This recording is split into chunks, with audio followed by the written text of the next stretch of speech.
Las iglesias Monte de Sión de la colonia Morelos y la Peña de Oreb de la colonia Antonio Varona, pertenecientes a la Iglesia Getsemaní de la Unión de Iglesias Evangélicas Independientes, presentan su programa Sendas Antiguas. Andad por el buen camino.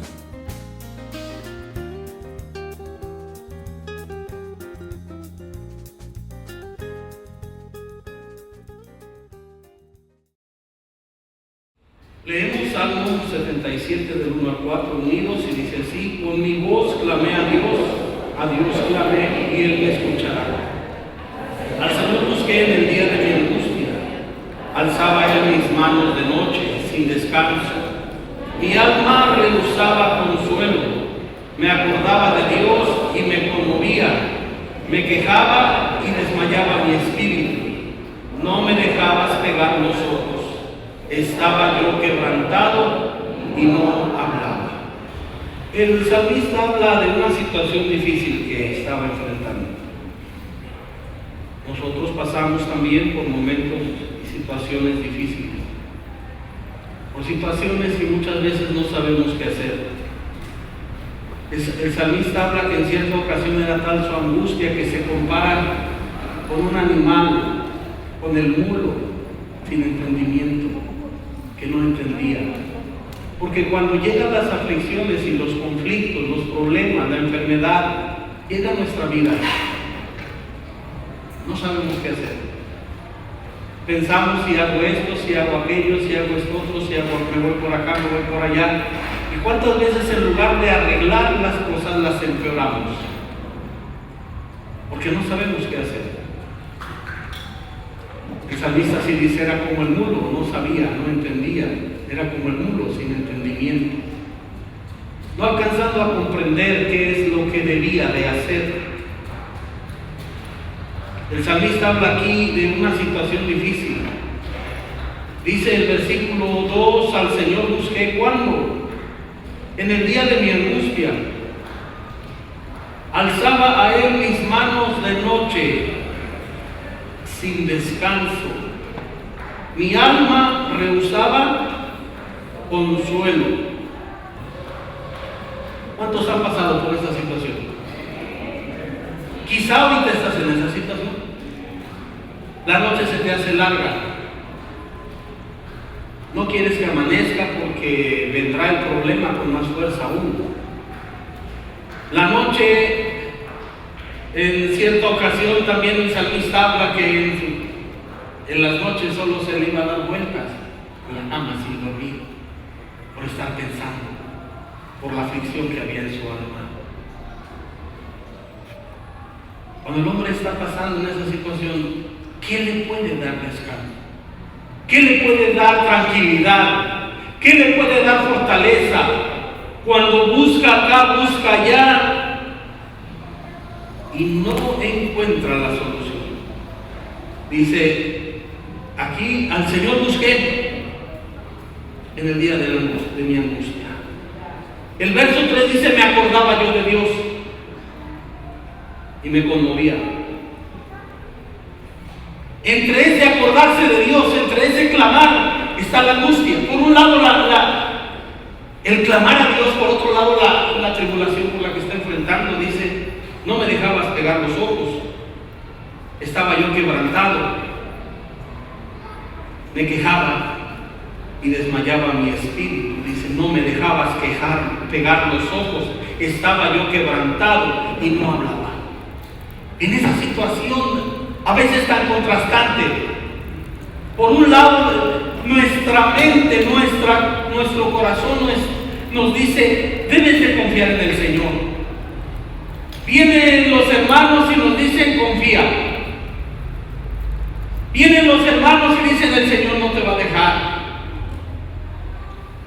Pero a veces ni esas palabras nos alientan. A veces ni esas palabras pueden sobreponerse a la angustia que hay en nuestro corazón. Porque el salmista dice, me acordaba yo del Señor, clamaba, alzaba mis manos, pero la angustia aquí la tenía. La angustia, la preocupación aquí la tenía. Son situaciones contrastantes. Por un lado, la fe nos dice confía, cree. La palabra dice confía, cree. El Señor está contigo, no te deja. Pero por otro lado, nuestra carne es débil y flaquea cuando vienen los problemas. Y más cuando vemos que clamamos y clamamos. Y Dios no contesta. El salmista no nos dice aquí cuánto tiempo tardó su preocupación. Pero él en un momento se siente abandonado de Dios.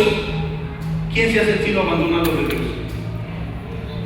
No me digan amén, levanten la mano. A veces nos sentimos que Dios nos ha dejado. Nos sentimos. Por un lado les digo, nuestra fe nos dice, aquí está el Señor.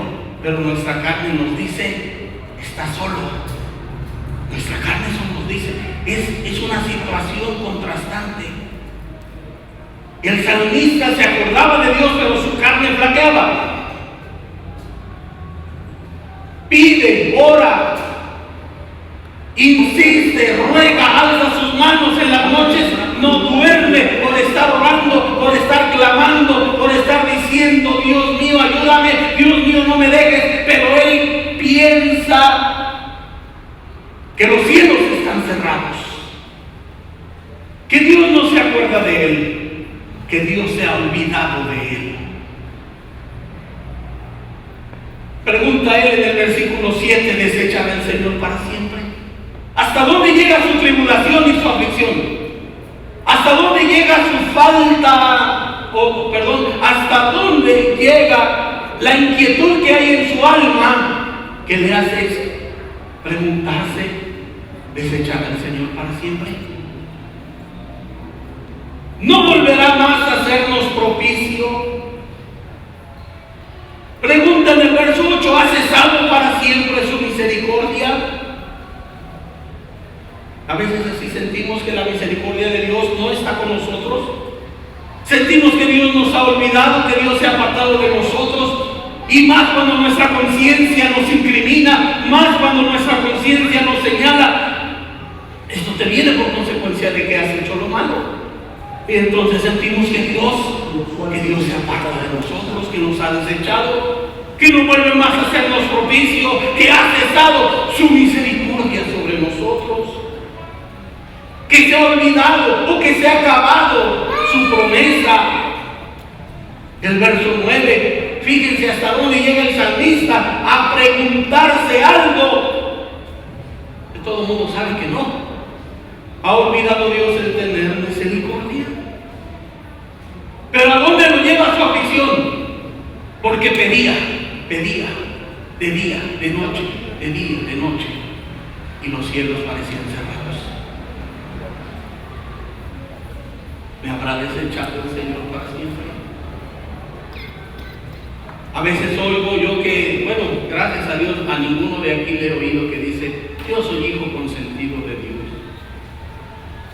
Y de repente uno que tiene una tribulación escucha eso y dice, bueno, creo que sí Dios tiene sus consentidos. Creo que Dios sí tiene hijos favoritos. No es una expresión correcta, es decir, yo soy un hijo consentido de Dios. Porque Dios nos ama a todos por igual. Dios no tiene favoritos. El amor de Dios es tan grande para con todos. El amor de Dios es tan grande para ti, para mí, para todos. A todos nos cubre su infinita misericordia. Dios no tiene hijos consentidos. Bendito sea el Señor por eso. ¿Cuál sería la respuesta que nosotros diéramos a todas estas preguntas que el salmista hace en estos 3 versículos? ¿Qué le contestaríamos, hermanos, al salmista? Hemos leído una serie de preguntas que el salmista hace en los versículos 7 al 9. ¿Qué le contestamos? ¿Sí o no? ¿Sí? ¿Ah, sí ha desechado el Señor para siempre? Sí, ha desechado, porque oí por ahí un sí. ¿Ya se le olvidó a Dios tener misericordia? Porque oí un sí. Sí, ya el Señor se olvidó de tener misericordia. ¿Qué le contestamos al salmista? A todas estas preguntas, ¿qué le contestamos? ¿Sí o no?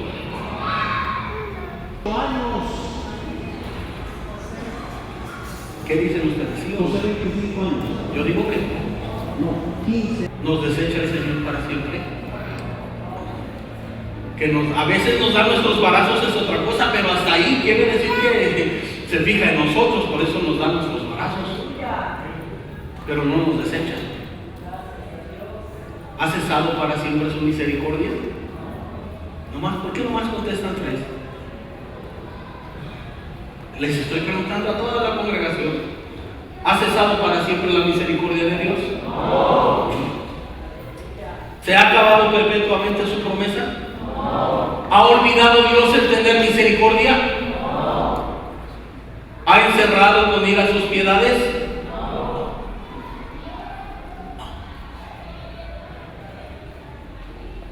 Dios ha sido, es y seguirá siendo bueno con nosotros.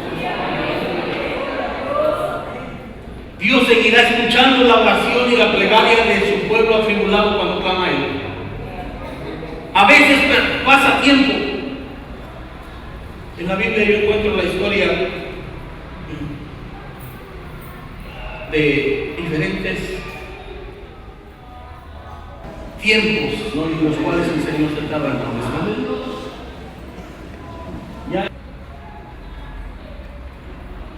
Diferentes tiempos en los cuales la tribulación es muy larga, el periodo de aflicción es largo.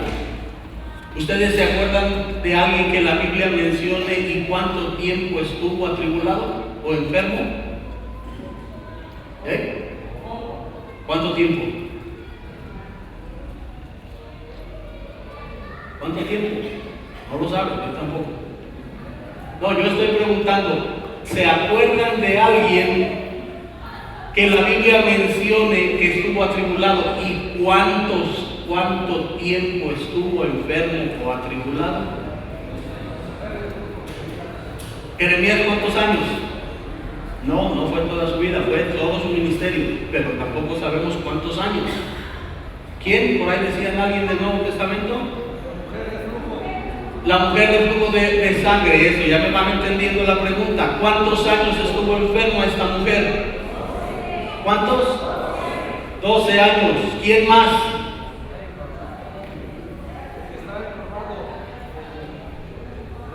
El que estaba en el estanque de Bethesda, 38 años. José, 25 años. Sufría, 15 años. 15 años, dice la Escritura, que fueron 15 años la aflicción de José. Pero aquel hombre, 38 años. ¿Alguien lleva 38 años con una aflicción aquí? Pero hay alguien de quien la Biblia dice que se tardó más tiempo en la aflicción. ¿Quién? El pueblo de Israel estuvo esclavo en Egipto 430 años. En el libro del Éxodo, capítulo 1, nos habla de la aflicción de los israelitas en Egipto. Y no se veía, si buscan en el Éxodo 1, veremos cómo no se termina su aflicción cuando llega otra. Y no se termina la segunda cuando llega la tercera. Y no se termina la tercera y va aumentando su aflicción. ¿Qué pasa?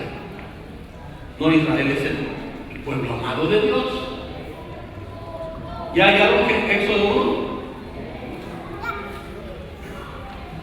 Dice la Escritura que el verso 12, cuanto más, o el 11, pusieron sobre ellos comisarios de tributos que los molestasen con sus cargas, y edificaron para Faraón las ciudades de almacenaje, Pitón y Ramesés. Cuanto más los oprimían, tanto más se multiplicaban. De manera que los egipcios temían a los hijos de Israel, y los egipcios hicieron servir a los hijos de Israel con dureza, y amargaron su vida con dura servidumbre, en hacer barro y ladrillo, y en toda labor del campo y en todo su servicio, al cual los obligaban con rigor. Una tras otra va aumentando. Luego viene el peligro de muerte o la mortandad. Le habla el faraón a las parteras y les dice: cuando asistan a las hebreas en sus partos, Si es niño, mátenlo. Era dura su aflicción. Si es niña, viva. Y el pueblo de Israel sufría la opresión, sufría una tras otra. A veces nosotros no salimos de una, llegamos y nos llega otra situación. Nos colapsan, que no alcanzamos de salir, clamando. El salmista dice, se acordaba, pero su aflicción no cesaba. Se acordaba, pero su aflicción no cesaba. Y así el pueblo de Israel estaba sufriendo. Nadie nos ha dicho que la vida es fácil o la vida es sin problema. La vida del cristiano, nos dice el Señor, bueno, toda la vida de quien quiera tiene problemas. No debemos pensar, hermanos, nosotros que porque creemos en Cristo, los problemas aumentan. Con Cristo o sin Cristo, la vida tiene su propio afán. Con Cristo o sin Cristo, todos pasamos tribulaciones, ¿sí o no?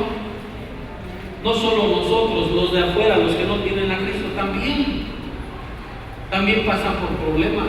Pero a veces nosotros pensamos que por seguir a Cristo sufrimos más que los de fuera. No, no es así.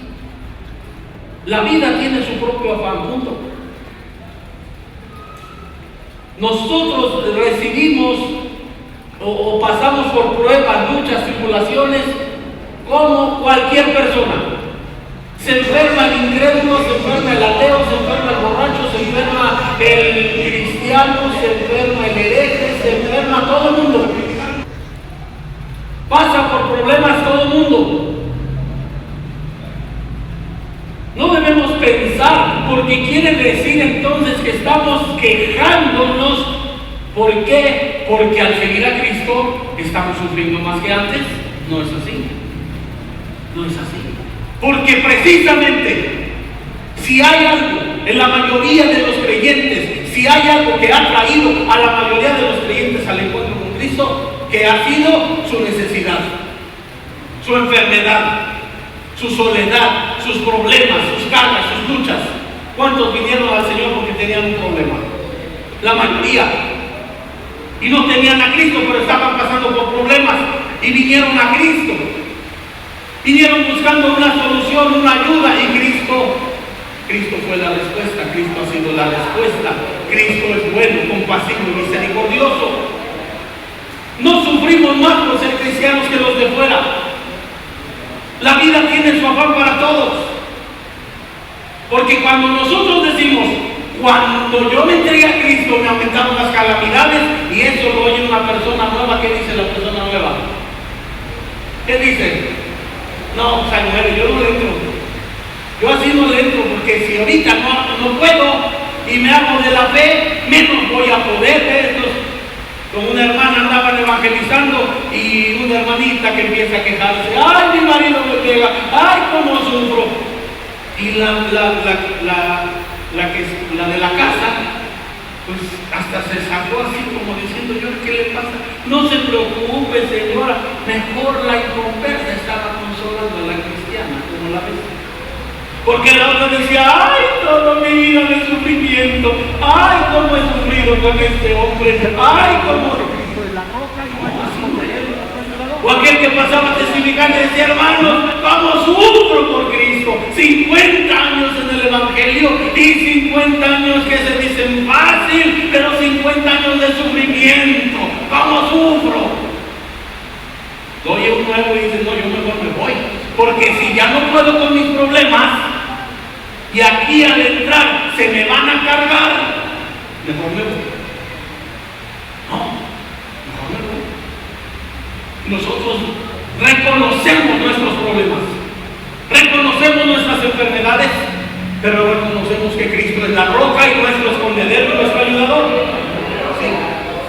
No es como aquellos que tienen una doctrina diferente que dice: tú niegas las cosas que se evaden de la realidad, tú declaras que no existe la enfermedad y ya no existe, y el cáncer de la enfermedad ahí va, crece y crece, y el otro: yo declaro, y no pasa nada. ¿No? Niegan lo que realmente está pasando. Nosotros no somos así. Nosotros reconocemos lo que Cristo Jesús dijo: en el mundo tendréis aflicción. El salmista dice: muchas son las aflicciones del mundo, del justo. Muchas, no pocas. Pero la respuesta es la misma: confiar, yo he vencido al mundo, pero de todas ellas lo librará Jehová. Y hermanos, el pueblo de Israel sufriendo. En el capítulo 2 dice la escritura en el versículo 23: aconteció que después de muchos días murió el rey de Egipto, y los hijos de Israel gemían a causa de la servidumbre y clamaron. Mira, en el capítulo 1 habla que murió un rey que no conocía a José. Murió un rey, luego se levantó otro, dice el verso 8. En el capítulo 1 se levantó sobre Egipto un nuevo rey que no conocía a José. Luego ese rey que pasa en el capítulo 2, versículo 23, ¿qué le pasó a ese rey? Se murió. Vivió todo su reinado el rey y el pueblo sufriendo, en tribulación, en aflicción, en opresión. Reyes iban, reyes venían, y el pueblo de Israel seguía sufriendo. Pero ¿qué era lo que el pueblo hacía? Según el verso 23, los hijos de Israel, ¿qué hacían? Gemían, dice el verso 23. Gemían a causa de la servidumbre y clamaron. ¿Qué es lo que la Biblia nos dice que debemos hacer en medio de pruebas y conflictos, hermanos? Clamar, orar, invocar, orar. Porque así como aflicciones, reyes iban, reyes venían, y aflicciones iban y aumentaban, pero el pueblo de Israel gemía a causa de esa servidumbre. Y si le aumentaban la servidumbre, clamaba más y gemía más, y oraba más y pedía más.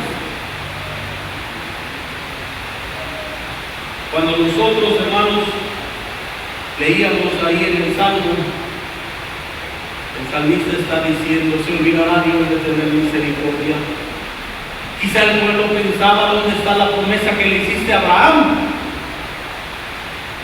Tú eres el Dios de nuestros padres.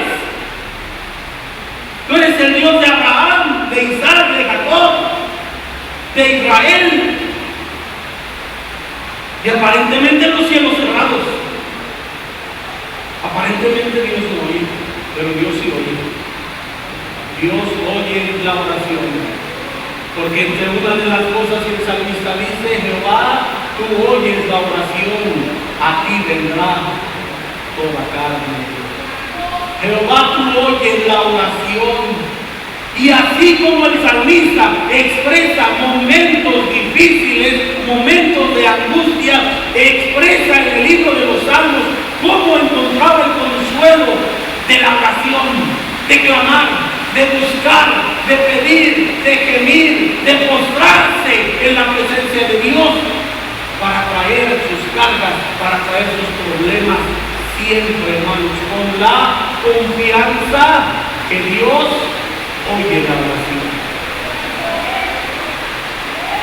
Dios no se ha cansado de tener misericordia. El pueblo no se cansaba de gemir,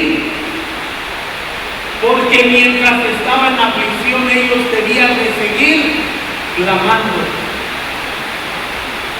¿Cuánto tiempo debes orar en medio de la aflicción? ¿Cuánto tiempo? Hasta que se vaya. ¿Cuánto tiempo? Hasta que se vaya. ¿Cuánto tiempo tienes que orar por tu necesidad? Hasta que se vaya, hasta que Dios conteste. Muchos vienen y oran, Señor, te pido, no, todavía me duele, no, ya sabía que no me ibas a hacer caso. Persiste en la oración. Pablo era un hombre de oración. Él había aprendido el secreto a orar sin cesar. Por eso lo puede decir, orar sin cesar, que se escribe a la iglesia de Tesalónica. Oren constantemente. Jesús tomó a sus discípulos y les dio una parábola sobre la necesidad de orar siempre y no desmayar. 430 años el pueblo gimiendo en esclavitud, 430 años el pueblo sufriendo esclavitud, pero 430 años ese pueblo clamando y pidiendo. Y el padre le decía al hijo, mira hijo, somos esclavos, pero no va a ser para siempre. No va a ser para siempre. El Dios de nuestros padres un día nos va a sacar con mano poderosa, pero hay que pedirle, pero hay que clamarle. Y se moría el padre, pero quedaban los hijos y ellos seguían. ¿Seguían qué? Gimiendo, clamando. Se moría el hijo y llegaban los nietos y ellos seguían clamando. Por eso nosotros debemos educar a nuestros hijos e inculcar a nuestros hijos el poder de la oración, el poder de acercarse a Dios clamando, gimiendo, pidiendo a Dios su ayuda y su fortaleza, para que ellos les enseñen a sus hijos también. La oración debe de estar presente. ¿Cuándo? En la vida del creyente. La oración debe de estar presente. ¿Cuándo? Siempre. Siempre. Siempre. Orar sin cesar. Y el pueblo seguía clamando, y el pueblo seguía gimiendo, y el pueblo seguía pidiendo. Y de generación en generación, de padres a hijos, o de abuelos a padres, de padres a hijos, de hijos a nietos, el pueblo seguía clamando. El pueblo seguía clamando. Hermanos, tenemos no solamente que orar nosotros, sino también enseñar a nuestros hijos la oración. Están chiquitos para que se duerman, para que coman, para que vayan a la escuela. Van creciendo para que sean guardados, para que sean protegidos. Van creciendo para que el Señor los ayude.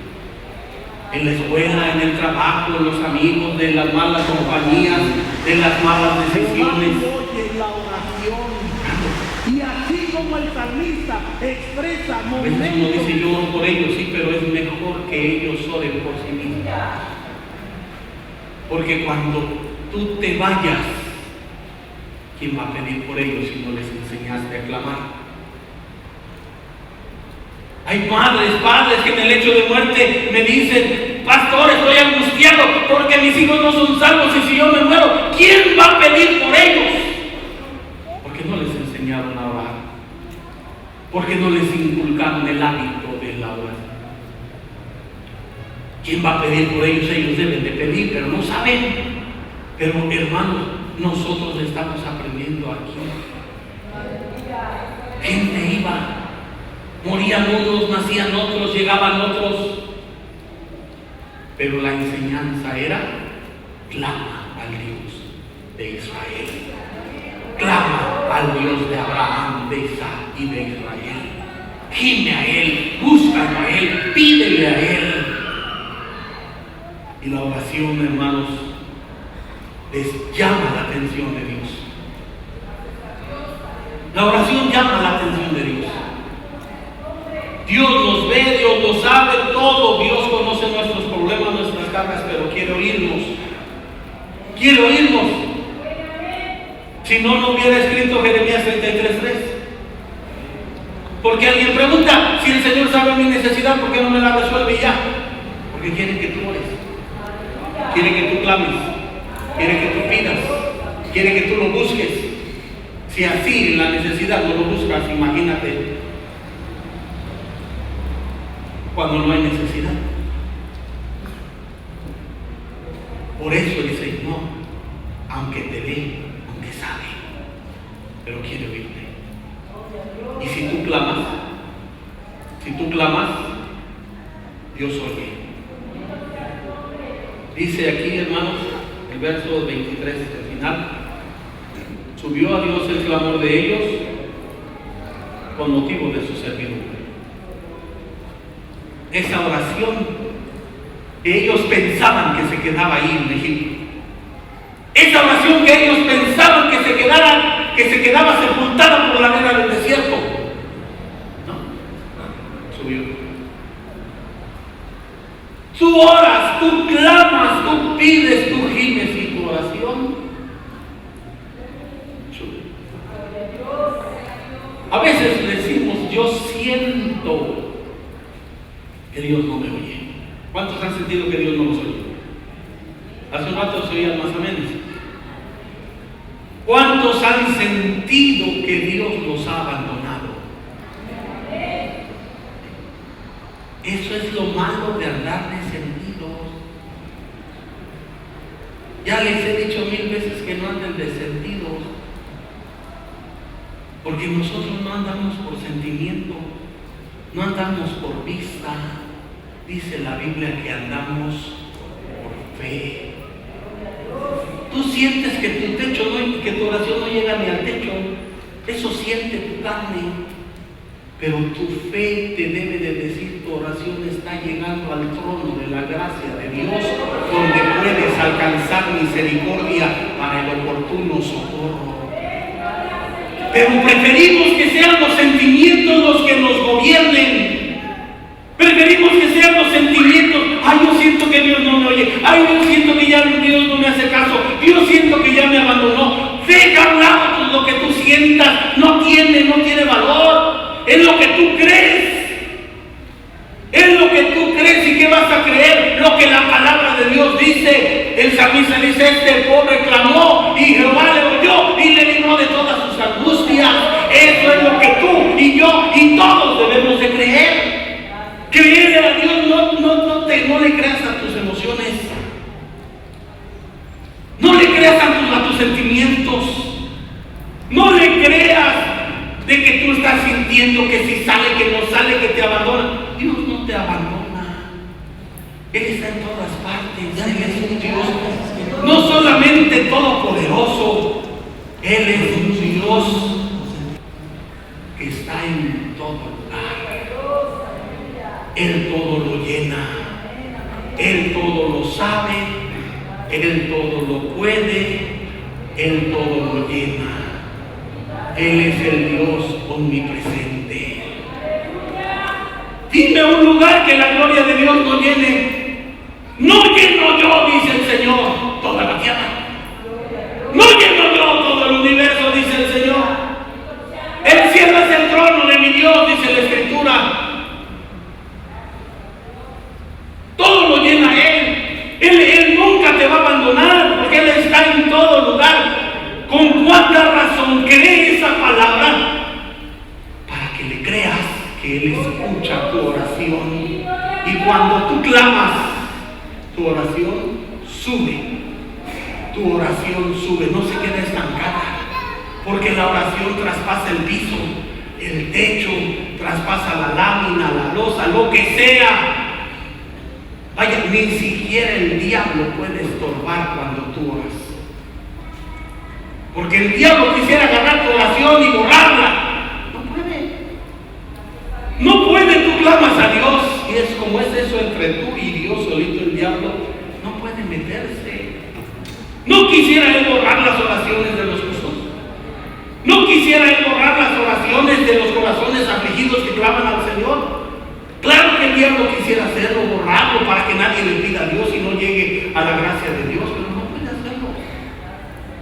Tú oras y tu oración sube. Y el clamor, dice aquí, se quedó estancado. ¿Qué dice ahí, hermanos? El 23 al final. El clamor de ellos subió a Dios. Subió a ellos, clamaron. Tú pides hasta que llegue. Tú pides hasta que te conteste. Tú pides hasta que seas sano. Pides hasta que veas la mano de Dios en tu vida. Y por eso, hermanos, en televisión, en radio, invitamos a la gente que venga al templo, porque aquí queremos orar por ellos. Queremos compartir tu oración. Queremos pedirle a Dios que te ayude, que te sane y más aún que te salve. Porque ese es el mensaje central, principal. Por eso invitamos, por eso predicamos el Evangelio, porque Cristo salva, Cristo sana. Cristo es nuestra roca y nuestro escondedero. ¿Cuántos han encontrado consuelo en la oración de la iglesia? Cuando alguien dice, hermanos, estoy enfermo, ven por mí, y la iglesia ora por él, encontramos consuelo. Dice Pablo, llora con los que lloran. Sí, nosotros hacemos nuestras las oraciones. Ustedes oran por mis necesidades, yo oro por las suyas, y oramos, como dice la Escritura, los unos por los otros. Con el consuelo, la fe que Dios oye. El clamor subió, y al subir, dice el 24, y oyó Dios el gemido de ellos, y se acordó de su pacto con Abraham, Isaac y Jacob. Oyó Dios.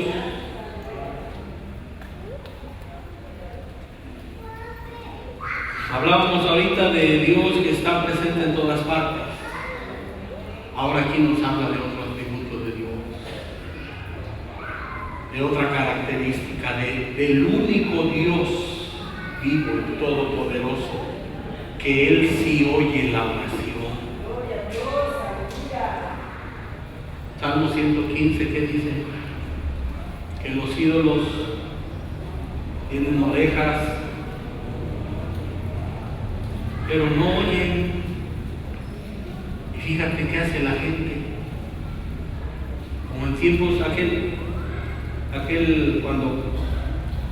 tiempo cuando Jonás fue enviado de esa vida de Israel, gime a él, búscalo a él, pídele a él. Toda la tribulación le pidió a sus ídolos. Sacaron sus idolitos, sus estampitas, sus figuritas, le pidieron a sus dioses.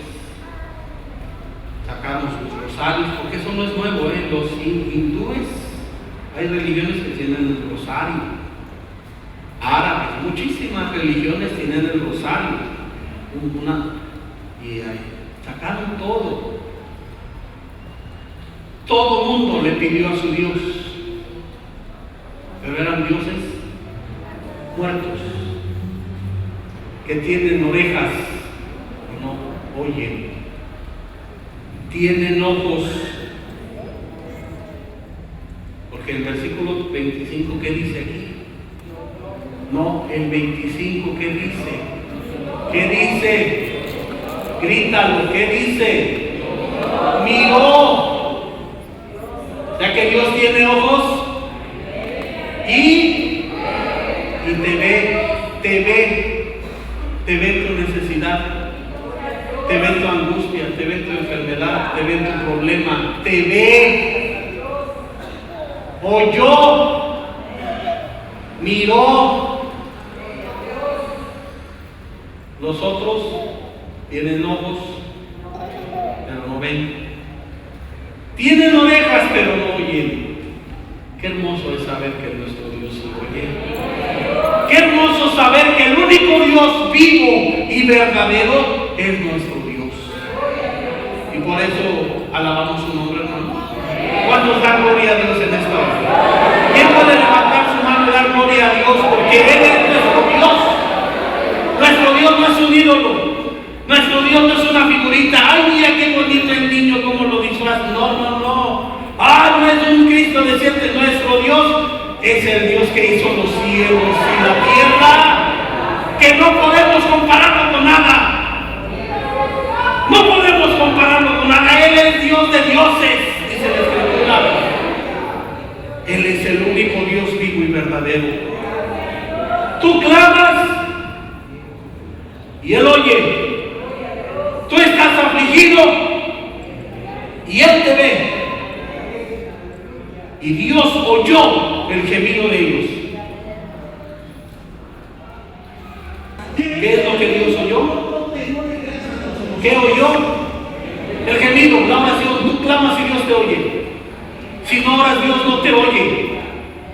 ¿Por qué? Porque no estás pidiendo. Por eso debemos, hermanos, orar. Orar sin cesar. ¿Cuándo? Hasta que el Señor te conteste, sin desmayar. Sin desmayar. Y a su debido tiempo el Señor se acordará de su pacto con nosotros y obrará. A veces nos contesta inmediatamente. Lo hemos visto. ¿Hay alguien aquí que pueda dar testimonio que Dios le contesta inmediatamente? Amén. A veces tarda. Pero Dios es bueno y contesta. Y contesta siempre bien y para bien. Y el salmista les dice: Jehová cumplirá su propósito en mí. Y entonces cuando nos contesta entendemos el propósito por el cual Dios aparentemente se tardó en contestar. Pero de que contesta. De que contesta. Se acordó. Primero oye, mira ahora dice y se acordó. Y el final del versículo 25. ¿Y los qué? Y los reconoció Dios. Él ve. Pero hermanos, aquí habla de algo más glorioso. Porque leíamos en el 24, que dice: vio, 25, y miró. Pero aquí habla de algo más glorioso. Dios mira tu aflicción. Dios mira tu dolor. Dios mira tu problema. Sí. Dios mira la angustia que hay en tu corazón. Sí. Dios mira la soledad que muchas veces te domina, te angustia. Dios mira las lágrimas que tú derramas cuando nadie te ve. Él lo ve.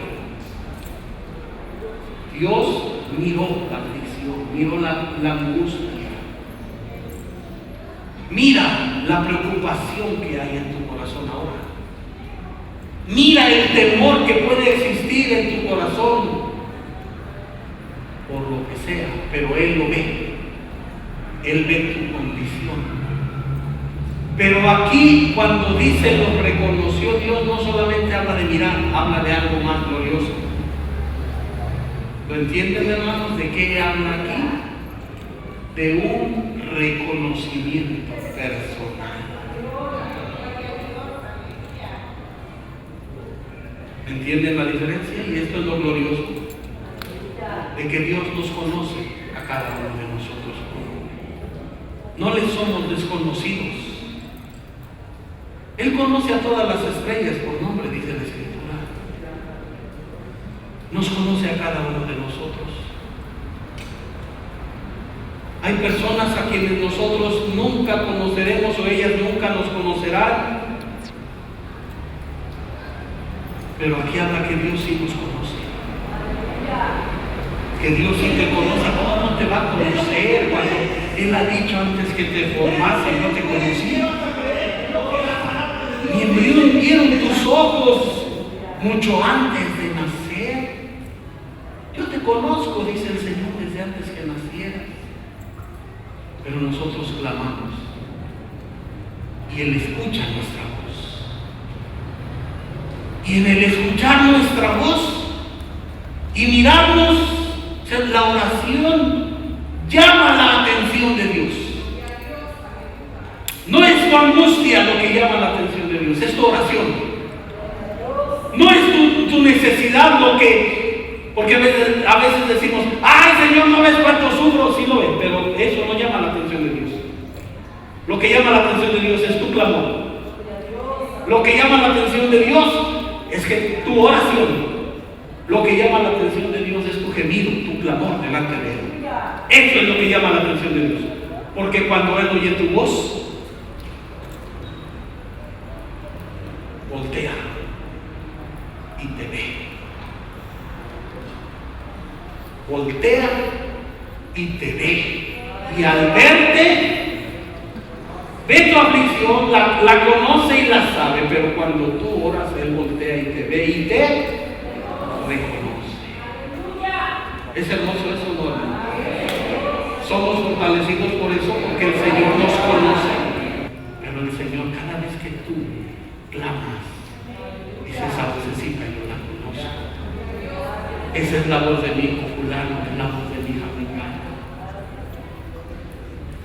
Si a ti te habla en una voz desconocida, ¿verdad? Hoy en día, como muchas veces les ocurre, tía, ayúdame, me están pegando, tía. Porque a una conocida le hablamos, tía, soy yo, tu sobrino, ¿cómo te llamas? Miguel Ángel. No, yo no tengo ningún sobrino Miguel Ángel, porque le cuelga.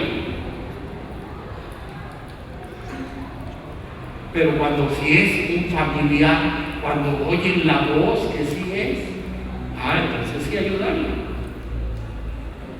Tú puedes recibir infinidad de solicitudes de ayuda de gente que no conoces. Y es relativo, es opcional si le ayudas o no. Pero si tu hijo tiene hambre y te pide de comer, le darías una piedra si te pide pan. ¿Sí? Le darías una serpiente a tu hijo si te clama. Y vosotros, siendo malos, habéis dado buenas dádivas a vuestros hijos. Cuanto más vuestro Padre Celestial, porque Él es tu Padre y Él te conoce.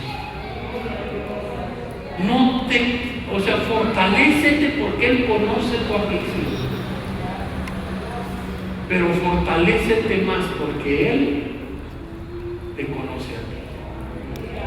Y si Dios te conoce a ti, si Dios está a tu lado, puedes descansar en Él el tiempo que tarde su respuesta. Yo no sé cuánto tiempo se va a tardar, pero Señor, si tú estás a mi lado, no vas a dejar que nada malo me pase. Si tú estás a mi lado, Señor, yo clamo y me fortalezco en ti. Y creo que tú estás oyendo mi oración y descanso en ti. Confío en ti. Tú eres mi paz. Echando toda vuestra ansiedad sobre Él, porque Él cuida de nosotros. ¿Y sabes por qué cuida de ti? Porque te conoce, porque sabe quién eres, porque te conoce por nombre, que dice: este es mi hijo, yo lo formé, y más aún ha sido lavado, redimido por la preciosa sangre de Jesucristo. Clamamos, decía el salmista, este pobre clamó, y le oyó Jehová y le libró de todas sus angustia. ¿Quién quisiera venir aquí adelante en este momento de angustia, de aflicción, de tribulación, de problemas, y echar tu carga sobre el Señor y decirle: Señor, yo quiero descansar en ti. Yo quiero descansar en ti. Cantamos ese canto mientras, si alguien quiere pasar.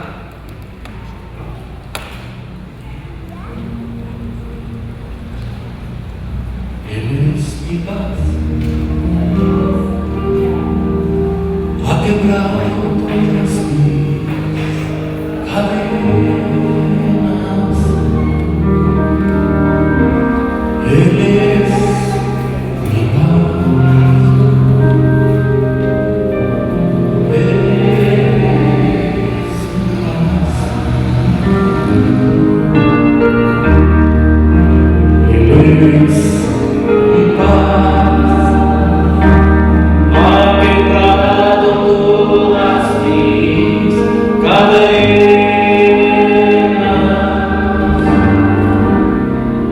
Él es mi paz,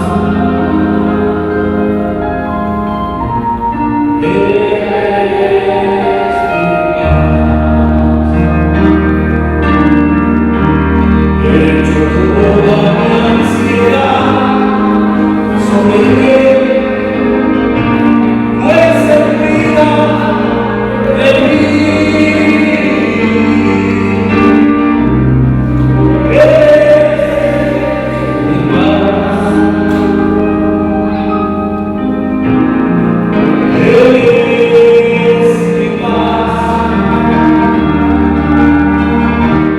hecho toda mi ansiedad sobre él,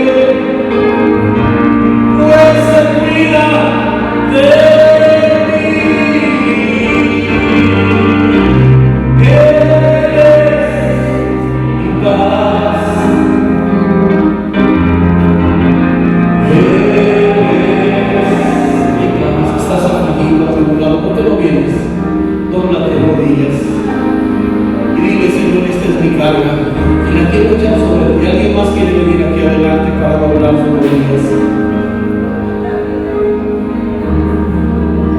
Él es mi paz, ha quebrado todas mis cadenas. Él es mi paz, Él es mi paz,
posible, todo esto es posible, cuando levanto mis manos.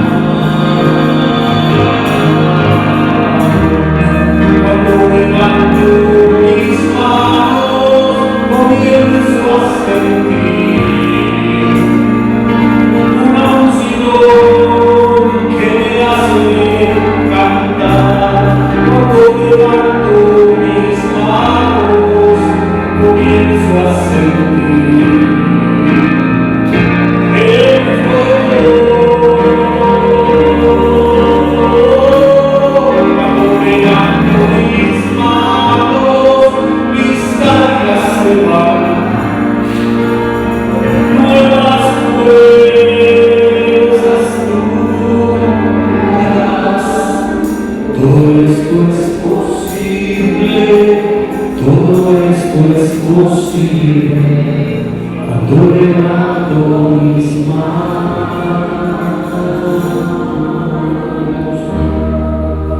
Todo esto es posible, todo esto es